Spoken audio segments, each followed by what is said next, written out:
Abra a sua Bíblia na segunda carta de Paulo aos Coríntios, capítulo 4, versículo 7. Segunda aos Coríntios, capítulo 4, versículo 7.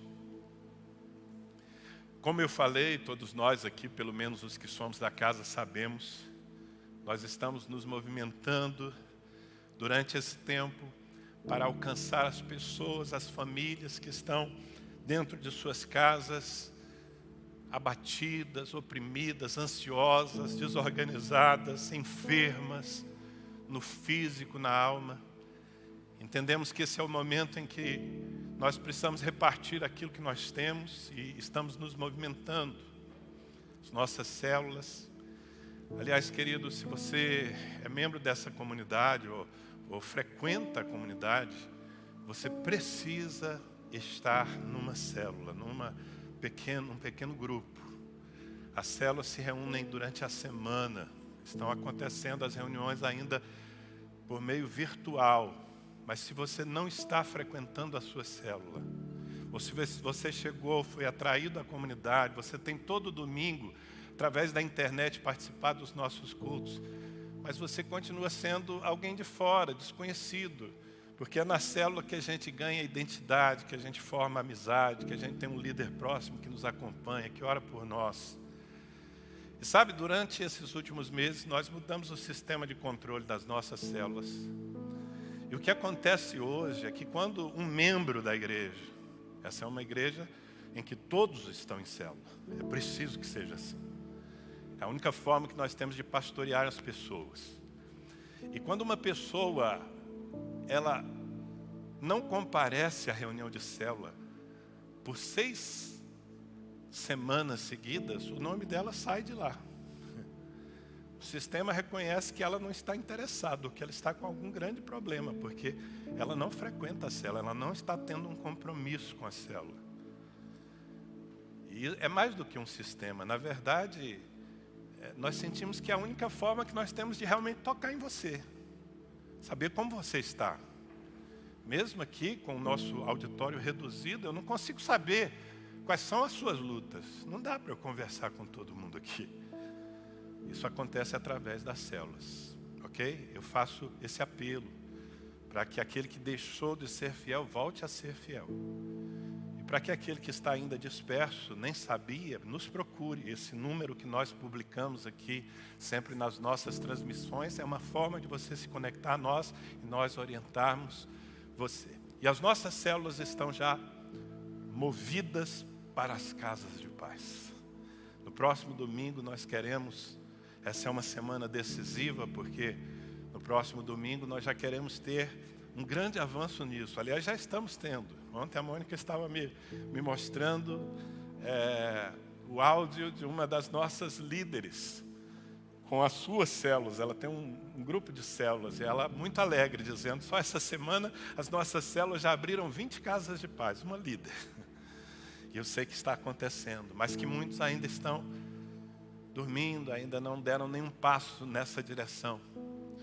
E eu estou falando disso já, de certa forma, introduzindo a palavra que eu tenho, porque às vezes nós não nos movemos por comodismo, mas às vezes nós não nos movemos porque nós não nos sentimos em condição de mudar a história de ninguém. Nós olhamos para nós mesmos e somos tão impressionados pelos nossos limites. Aí eu não tenho condição de entrar numa casa, de transformar a vida de uma pessoa. O meu temperamento, eu sou tímido demais, eu sou estabanado demais. Alguns pensam, eu não tenho cultura, eu não pude estudar, sabe, eu não sei falar. Ah, se eu pudesse falar, me expressar como fulano de tal, mas eu não tenho essa habilidade. E nós colocamos o nosso olhar nos nossos limites. E nos excluímos a partir desses nossos limites. Eu quero começar lendo esse texto de 2 aos Coríntios, capítulo 4, versículo 7, em que Paulo, de certa forma, confirma essa nossa visão. Mas que ele nos acrescenta algo que pode mudar a nossa perspectiva. Ele diz assim: Temos, porém, este tesouro em vasos de barro, para que a excelência do poder seja de Deus e não de nós. Repita comigo, temos, porém. Vamos lá, gente, como crente verdadeiro. Temos, porém, este tesouro em vasos de barro, para que a excelência do poder seja de Deus. Faz assim, seja de Deus. Para que a excelência do poder seja de Deus e não de nós. Amém? Bom, aqui a gente tem uma perspectiva melhor. Paulo está concordando de certa forma conosco. Nós somos limitados, nós somos vasos de barro. O que é um vaso de barro? Um vaso de barro é, em primeiro lugar, uma estrutura frágil que pode se quebrar. Um vaso de barro normalmente também não tem muito valor, ou nenhum valor. Essa é uma realidade. Se eu for entrar numa casa, se eu for abordar uma pessoa em sofrimento, se eu for tentar resolver o problema de alguém que está numa cama morrendo de câncer, e eu for baseado em quem eu sou, no que eu tenho, vai ser uma frustração para todo mundo. Mas a realidade paralela, que só diz respeito àqueles que servem a Deus. Quantos aqui servem a Deus? Você que está aí do outro lado da tela, você serve a Deus? A sua vida foi entregue no altar? Você recebeu o Espírito Santo? Você nasceu de novo? Bom, continuamos sendo vasos de barro. O fato de sermos convertidos não fez de nós alguma coisa melhor do que vasos de barro. Mas a verdade paralela é que nós carregamos um tesouro. E isso muda tudo. Não é quem você é o que você carrega. A pergunta nessa noite é o que você carrega, porque dependendo do que você carrega, você pode mudar radicalmente a história de uma pessoa, de uma família, de uma cidade, quem sabe de uma nação. Eu estou aqui nessa noite por um desígnio de Deus para dizer para você que é preciso colocar os olhos no que você tem dentro de si. Tire os olhos da casca, tire os olhos do limite e coloque os olhos no depósito. Para usar a palavra do apóstolo Paulo, coloque os olhos no tesouro que está dentro de você. Amém? E que tesouro é esse? O que nós carregamos? Já pensou? De vez em quando eu assisto uns documentários, uns programas de TV, normalmente passa em canais de TV fechada, que são aqueles serviços de fiscalização nos aeroportos. Quem já assistiu esse tipo de programa? É muito interessante ver a criatividade dos bandidos. E é muito gostoso perceber que nem sempre dá certo. Que às vezes eles são apanhados. Mas algumas pessoas, elas parece que é uma desculpa, é uma tentativa de se eximir da culpa quando alguém está carregando droga ou alguma coisa ilícita e é apanhado.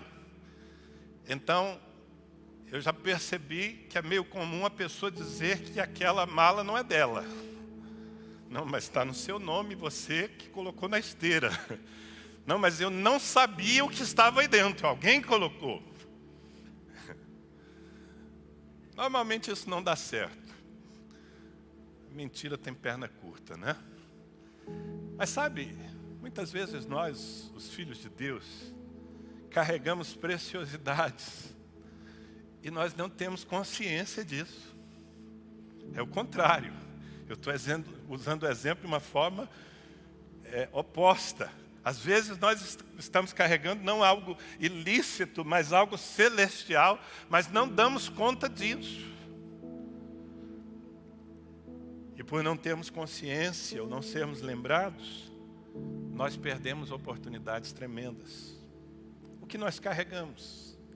Amados, nós carregamos o poder da palavra de Deus em nossas vidas. Não estou falando da sua eloquência, da sua capacidade de falar. Eu estou falando do poder da palavra de Deus que está dentro de você. Olha o que diz o apóstolo Paulo em 1 Coríntios capítulo 1, versículo 18. Certamente, a palavra da cruz é loucura para os que se perdem, mas para nós que somos salvos é o poder de Deus. Diga, eu carrego o evangelho. Diga, eu carrego a palavra. Diga, eu carrego a palavra da cruz. E ainda que ela seja loucura para os que se perdem, na minha vida, a palavra é poder. Amado, o poder da palavra é algo imensurável. Você não imagina uma frase, você afirmar uma verdade que está no livro eterno, nas escrituras sagradas. Aquilo tem um poder de transformação enorme. É muito lindo viver a igreja em pequenos grupos como nós vivemos, porque às vezes nós confundimos e nós achamos que o poder da palavra está na eloquência de quem declara.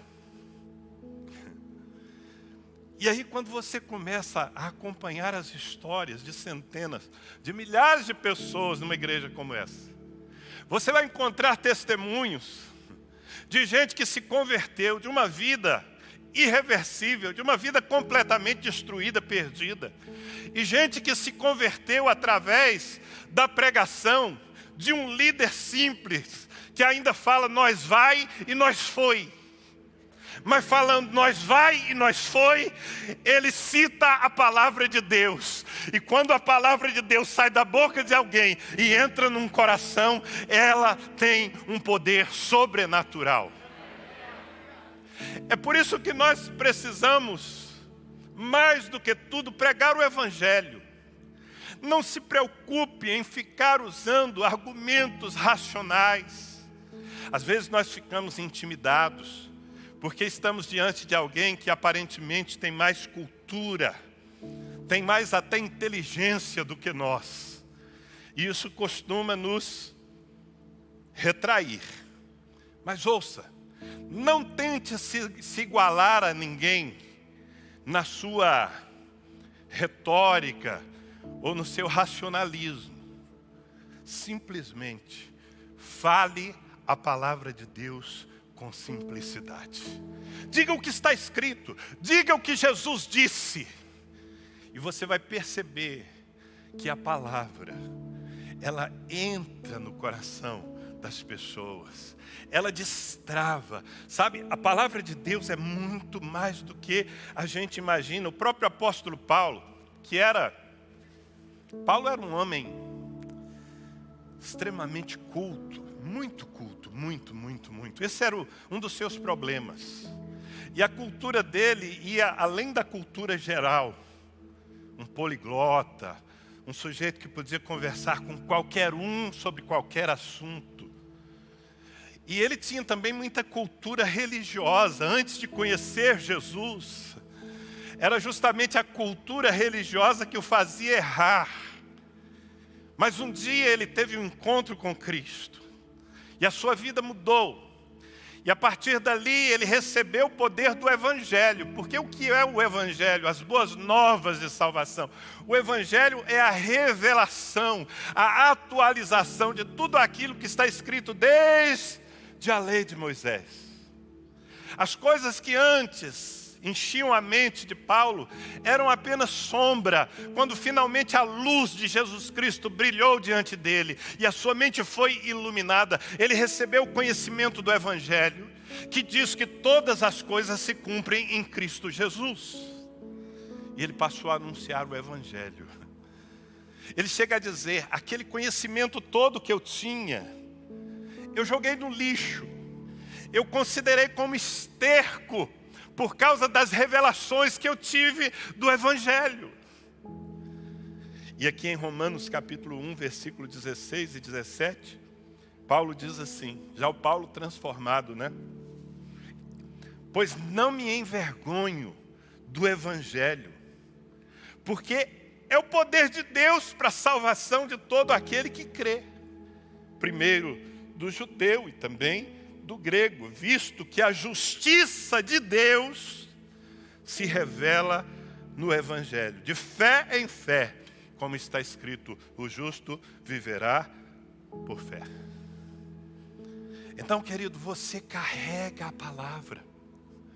Quando a gente envia, na verdade não nós, o Senhor é quem envia você. Quando a gente envia você para entrar nas casas, para abordar as pessoas, para dizer, ei, eu posso abençoar a sua vida. Eu gostaria de transformar a sua casa numa casa de paz. Talvez alguém olhe para nós assim com certa desconfiança.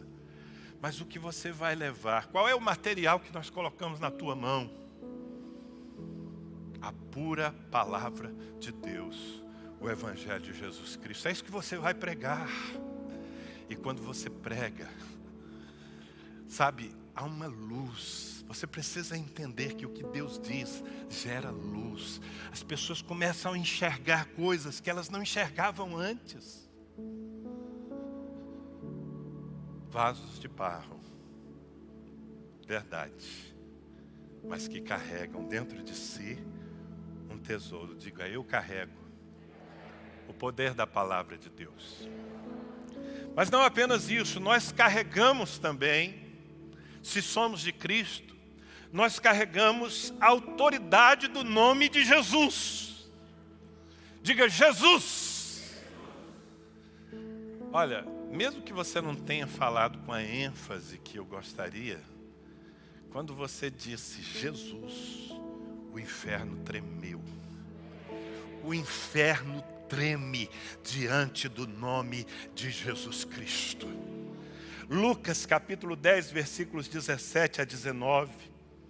Nós temos aqui um relato dos primeiros discípulos que foram enviados a estabelecer casas de paz. É daqui que surgiu essa nossa estratégia.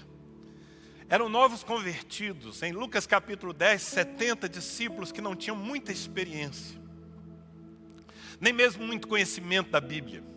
E Jesus os enviou de 2 em 2, como nós estamos sendo enviados agora. E eles foram, se espalharam por uma certa região, entraram nas casas.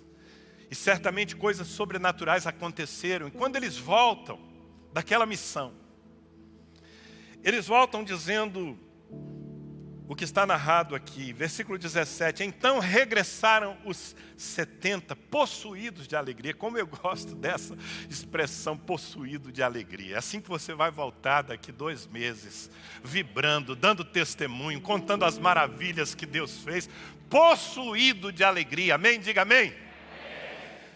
Regressaram possuídos de alegria, dizendo, Senhor, os próprios demônios se nos submeteram em teu nome, pelo teu nome.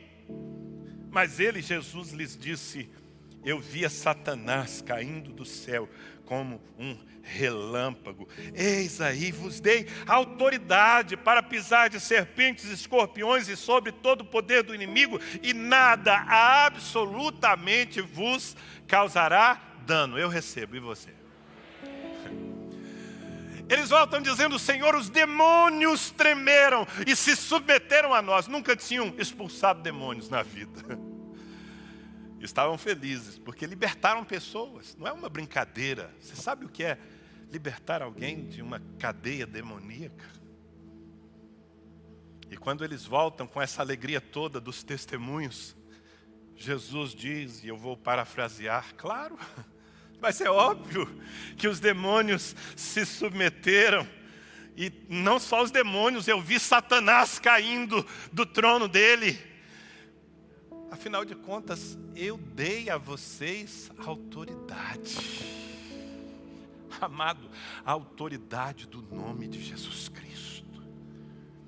No nome de Jesus Cristo nós confrontamos o inferno, nós confrontamos as doenças, nós confrontamos qualquer situação. Sabe, você já teve a procuração de alguém mais poderoso do que você para fazer alguma coisa?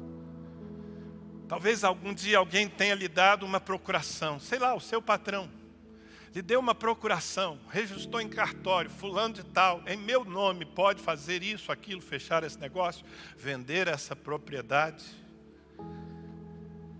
E aí você fica de peito estufado, né? Só porque um homem que tem um pouco mais do que você lhe deu autoridade para agir no seu nome. Gente, vocês já viram aquela imagem, uma jamanta, uma carreta enorme, vem pela estrada e ela vem com muita velocidade. E aí, um policial federal, vou desenhar ele para você imaginar. Ele é baixinho, ele tem 1,60 m, gordinho. O cinto é para segurar um pouco da pança dele. E esse policial baixinho, ele chega assim no meio da estrada, aquela jamanta vindo a 300 metros, e ele faz assim, olha.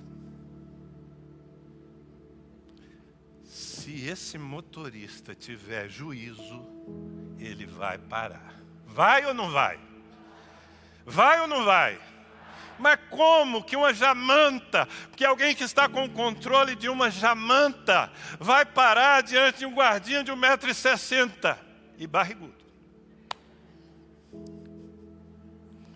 Autoridade é o que está por trás, é o poder que está por trás. Amado, você precisa entender o poder que você carrega no nome de Jesus. Quando você ora e você termina dizendo em nome de Jesus, você usa aquela procuração que foi registrada no céu e que foi assinada pelo sangue do Cordeiro.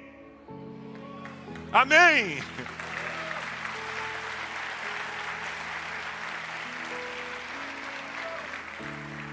Você se lembra quais foram as últimas palavras que o Senhor disse antes de ser assunto aos céus? Ele estava já sendo elevado depois de ressuscitar. Ele disse, Marcos capítulo 16, versículos 17 e 18. Estes sinais hão de acompanhar aqueles que creem. Tem alguém que crê aqui? Então fala, é para mim. Aí na sua casa, diga, é para mim. Sabe, se você crê, é para você. Estes sinais hão de acompanhar aqueles que creem em meu nome. Expelirão demônios, falarão novas línguas, pegarão em serpentes, e se alguma coisa mortífera beberem, não lhes fará mal. Se impuserem as mãos sobre os enfermos, eles ficarão curados em meu nome. Será que isso já não faz você se sentir um pouco mais valorizado e poderoso? Vaso de barro. É no nome dele. Agora é muito importante que a gente entenda que esses sinais seguirão. Se você não andar, os sinais não seguem. Se você ficar parado, se você ficar passivo, nada vai acontecer. Você precisa se mover no nome de Jesus. Você precisa abordar as pessoas no nome de Jesus. Você precisa entrar nas casas no nome de Jesus. Por favor, não cometa a bobagem de dizer, ei, eu gostaria de te explicar o que é uma casa de paz. Porque lá na comunidade cristã de Ribeirão Preto, por favor, querido, você não vai pregar o nome da comunidade de Ribeirão Preto. Você não está indo em nome de uma igreja, você está indo em nome de Jesus. Em João capítulo 14, versículos 13 e 14. Jesus diz, tudo quanto pedirdes em meu nome, isso farei, a fim de que o Pai seja glorificado no Filho. 14. Se me pedirdes alguma coisa em meu nome, eu farei. Será que alguém aqui crê nas palavras de Cristo? Será que ele estava brincando com a gente? Eu creio nas palavras de Jesus. Vasos de barro, mas que carregam um tesouro, a autoridade do nome de Jesus. Você quer mais? Tem mais? Quer? Queridos, nós carregamos a unção do Espírito Santo. Você podia aproveitar para falar um pouquinho em línguas, pelo menos. glorificar a Deus em línguas estranhas. Nós carregamos a unção do Espírito Santo. Atos capítulo 1, versículo 8. Isso aqui também faz parte das últimas palavras de Jesus. Mas recebereis poder ao descer sobre vós o Espírito Santo. E sereis minhas testemunhas tanto em Jerusalém, como em toda a Judéia e Samaria, e até os confins da terra. Pelo Espírito Santo que habita em nós e que nos enche, nós operamos no sobrenatural. A sabedoria de Deus se manifesta, porque somente o Espírito Santo conhece até as profundezas da mente de Deus, que dirá, sabe, às vezes você está numa situação, você está diante de uma pessoa que parece completamente fechada para o Evangelho, incrédula, vacinada, mas aí o Espírito Santo, que conhece a história daquela pessoa, que conhece, sabe, os sofismas que estão na mente dela, o que bloqueou a sua fé, quem sabe uma decepção, quem sabe uma lavagem cerebral que ela recebeu desde cedo contra tudo que diz respeito a Deus, e aquilo está bloqueado porque todo ser humano tem uma necessidade de Deus, ele tem fé, mas muitas vezes essa fonte é bloqueada, e aí você está ministrando a uma pessoa que parece uma pedra, uma tábua, ela não tem reação, ela não parece crer, mas você está falando pelo Espírito Santo, e o Espírito Santo, que tem a sabedoria de Deus, vai levar você a dizer aquela palavra, a usar aquele argumento, que vai fazer uma reviravolta na mente dessa pessoa, e abrir o seu coração para Jesus Cristo. Creia nisso. Aconteceu comigo já tantas vezes, de você sair de uma situação e pensar, não fui eu. Eu nunca tive aquele raciocínio, eu nunca pensei naquela argumentação. Foi o Espírito Santo, foi a sabedoria de Deus que me tomou. E Deus tem um prazer especial em tomar o simples com a sua sabedoria, justamente para que a glória seja dele e não do homem. Amém? Em 1 Coríntios 2, 4 e 5 está escrito: a minha palavra e a minha pregação não consistiram em linguagem persuasiva de sabedoria humana, mas em demonstração do Espírito e de poder, para que a vossa fé não se apoiasse em sabedoria humana, e sim no poder de Deus. Paulo aqui está contando, está lembrando aos coríntios, ele plantou essa igreja, ele começou do zero, ganhando pessoas que tinham uma mentalidade pagã, completamente fechada. Mas Paulo está dizendo, quando eu preguei o Evangelho a vocês, eu não estive aí com palavras humanas de persuasão. Eu estava aí debaixo da unção do Espírito Santo, em demonstração de Espírito e de poder. Por isso aquela igreja foi edificada sobre uma fé viva. As pessoas que já nascem por causa da ministração de homens e mulheres cheios do Espírito Santo, elas já nascem no fogo. Ô glória! Vocês não estão me parecendo muito pentecostais hoje. Eu espero que pelo menos na primeira ocasião que você tenha diante de alguém que precisa da graça de Deus, que esse fogo venha de uma vez sobre a sua vida. Mas é claro, você precisa dar vazão. 1 Tessalonicenses capítulo 1, versículo 5. Porque o nosso Evangelho não chegou até vós tão somente em palavra, mas sobretudo em poder, no Espírito Santo e em plena convicção, assim como sabeis ter sido o nosso procedimento entre vós e por amor de vós. São testemunhos do apóstolo Paulo. Ele está dizendo justamente isso, tudo que eu fiz porque eu carrego. E não era porque ele era apóstolo, porque o Espírito foi dado a todo aquele que crê. Não é para uma classe especial de crente, é para todos nós. Se você crê, pronto, você tem o Espírito. Você pode ser cheio dele, você pode viver transbordante dele. Quando Jesus estava evangelizando uma mulher samaritana, que não conhecia nada de Deus, apenas de religião, Jesus disse, se você beber da água que eu lhe der, se você tiver uma experiência comigo, no seu interior será aberta uma fonte, e essa fonte jorrará para a vida eterna. Jesus falava de jorrar no Espírito Santo para quem não tinha nem se convertido ainda. E eu percebo que tem crente que está atrasado na escolinha de Jesus, porque já está convertido há tanto tempo e não entendeu que o Espírito Santo já foi dado e que ele pode transbordar em nós, desde que nós exercitemos fé. E quando o Espírito transborda, a sabedoria de Deus entra em ação, mas também o poder de Deus, os sinais, as coisas sobrenaturais. Porque, queridos, quando nós entramos numa casa, nós não podemos entrar apenas para consolar as pessoas. Consolar faz parte do nosso ministério e do ministério do Espírito.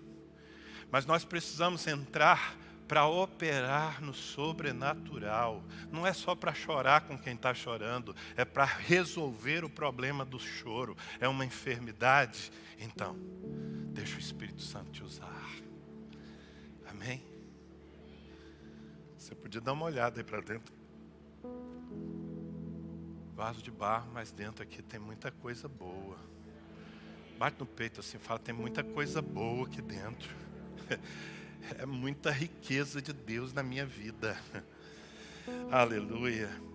Mas tem mais. Tem mais. Nós carregamos a expressão do amor de Deus. Sabe, nós vivemos num mundo carente de amor, amor verdadeiro. As pessoas se sentirem abraçadas, amadas, aceitas. Entenda essa linguagem, porque o amor de Deus que aceita, que abraça, que não discrimina, não é um amor cúmplice. Muitas pessoas estão enganadas e elas acham que o amor de Deus está comprometido com a cumplicidade. Eu te amo tanto que mesmo com essa vida lascada, deturpada, pervertida que você vive, eu vou continuar te amando e está tudo bem. Não, o amor de Deus vai muito além. O amor de Deus abraça para transformar. Abraça para consertar, abraça para dar uma nova vida, uma nova natureza, uma nova mente. Agora, o grande poder está no amor. A cruz é a expressão do amor de Deus. Olhe para a cruz e você vai ver Deus de braços abertos, sangrando, tendo se feito homem para pagar o preço pelos nossos pecados. Que grande amor! Que grande amor! Mas esse amor não está só lá na cruz. Esse amor não está só no Evangelho, na história de Jesus. Esse amor está em mim. Esse amor está em você. Olha o que diz Romanos capítulo 5, versículo 5. Ora, a esperança não confunde, porque o amor de Deus já está derramado em nosso coração pelo Espírito Santo que nos foi outorgado. Uau! Vai ficar difícil até você sair daqui hoje, porque você está tão carregado. Você vai sair tão pesado, de tanta riqueza, de tanto tesouro, que talvez você vai ter que ter ajuda, vai ter que ir de dois, um carregando o outro.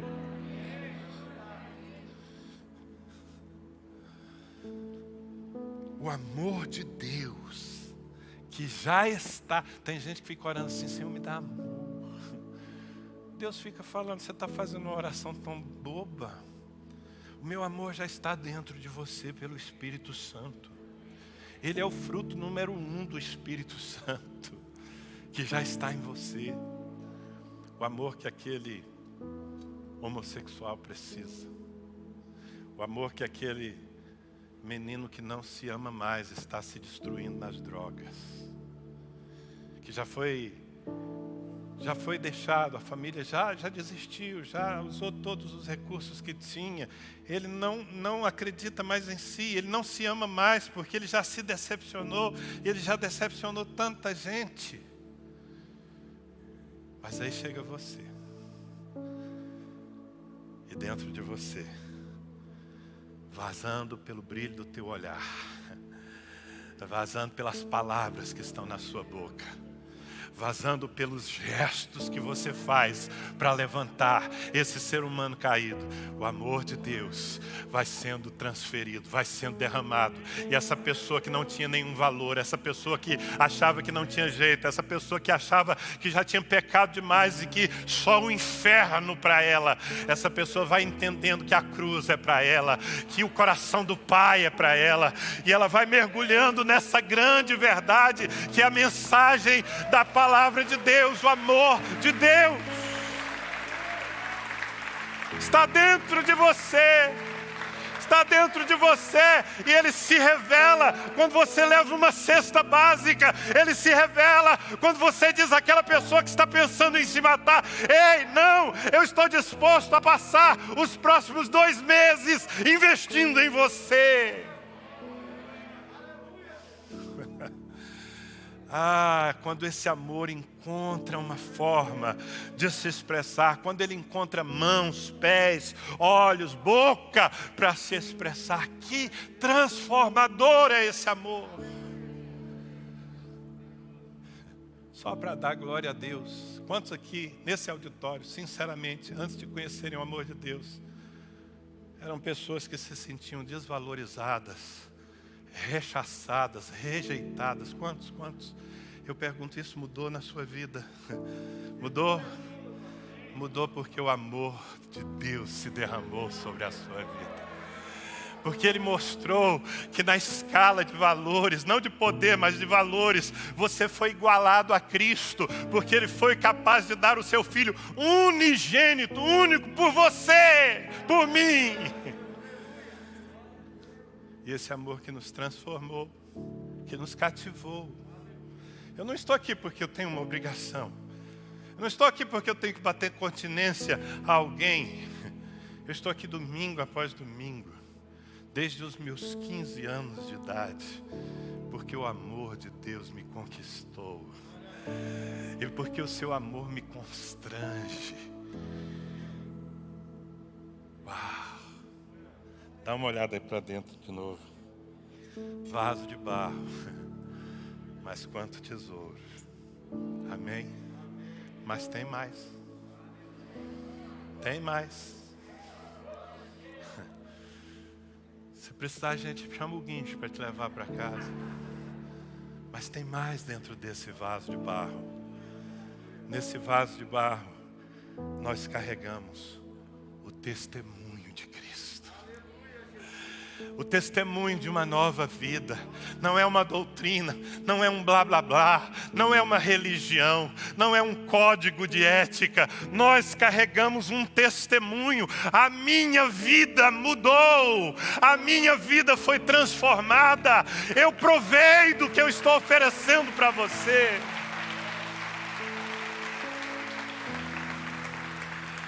Amados, sabe, eu confesso que eu sou bastante cético com relação a fórmulas mágicas para as coisas. De vez em quando, eu não sei porquê, as pessoas me marcam. Alguém quer me vender um chá para emagrecer. Eu não sei porquê essa marcação. Um chá, uma pílula, um não sei o quê. E eu sou, normalmente, eu rechaço, até porque tem tanta porcaria. Aí a pessoa vem assim e fala: não, mas é natural. Eu falo: mas maconha também é. Mas tudo bem, eu não estou dizendo que não funciona, não quero estragar o negócio de ninguém aqui. Mas tem um argumento que ele te deixa, mesmo mais cético, quando a pessoa fala assim: mas eu provei. Quer ver a foto? O antes e o depois. Quando tem a foto do antes e o depois, sem Photoshop,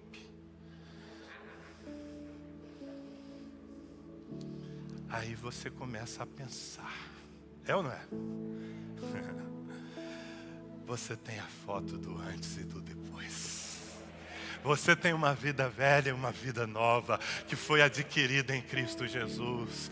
Eu sei que cada um de nós aqui traz. Se nascemos de novo, se tivermos uma experiência com Cristo, nós trazemos um testemunho. 1 João capítulo 1, versículo 1 a 3 diz assim: o que era desde o princípio, o que temos ouvido, o que temos visto com os nossos próprios olhos, o que contemplamos, e as nossas mãos apalparam com respeito ao verbo da vida, e a vida se manifestou, e nós a temos visto, e dela damos testemunho, e vou-la anunciamos, a vida eterna, a qual estava com o Pai, e nos foi manifestada. O que temos visto e ouvido, anunciamos também a vós outros, para que vós, igualmente, mantenhais comunhão conosco. Ora, a nossa comunhão é com o Pai e com o seu Filho Jesus Cristo. Percebe? Aquilo que eu tenho provado, aquilo que eu tenho visto, aquilo que é a realidade da minha vida, que mudou a minha história, que era o verbo de Deus, mas que agora se revelou no meu script pessoal.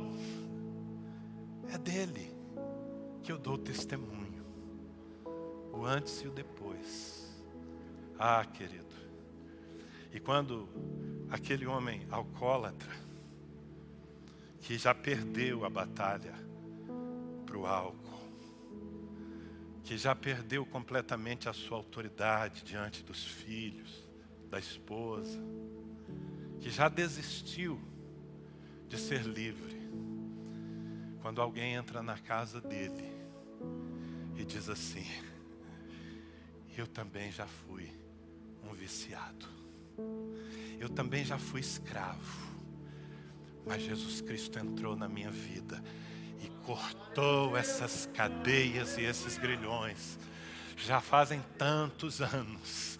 Quantos testemunhos há aqui nesse lugar sobre drogas, sobre violência, sobre perversão sexual, tantas coisas que haviam deturpado, e de repente Jesus veio. E quando você tem uma história para contar, não é de algo que eu ouvi falar, não é de um terceiro, eu carrego um testemunho. Ah, que poder transformador. Leio aqui o último texto dessa noite. Mais uma vez Paulo, em Atos capítulo 20, versículo 24. Ele diz: porém, em nada considero a vida preciosa para mim mesmo, contanto que complete a minha carreira e o ministério que recebi do Senhor Jesus, para testemunhar o Evangelho da graça de Deus. Paulo está dizendo: a minha vida não vale nada, eu não considero nenhum valor se ela for vivida para mim mesmo, não faz sentido.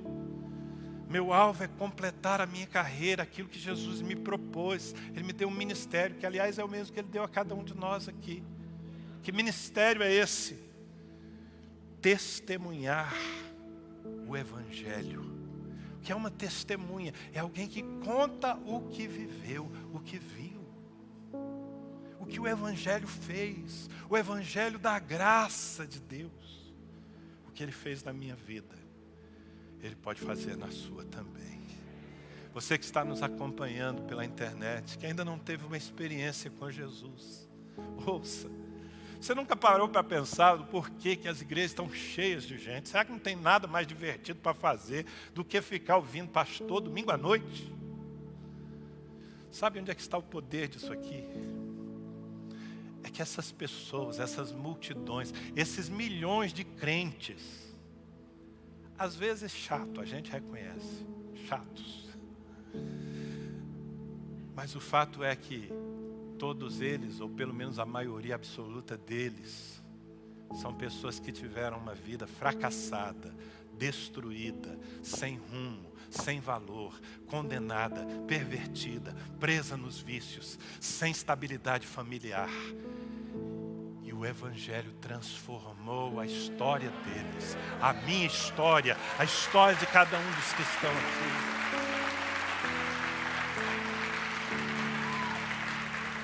Uma religião não faz isso, mas o Evangelho faz. E porque aconteceu com a gente, nós queremos que aconteça com você também. E nós queremos ser os canais. Mais uma vez, você que está me ouvindo, que não faz parte de uma igreja evangélica, você que reconhece, eu preciso de Deus, eu preciso viver essa realidade que você está falando, pastor. Mande uma mensagem para nós, agora mesmo, não deixa para depois, por esse número de WhatsApp. Nós vamos entrar na sua casa, pela internet, mas queremos falar diretamente com você.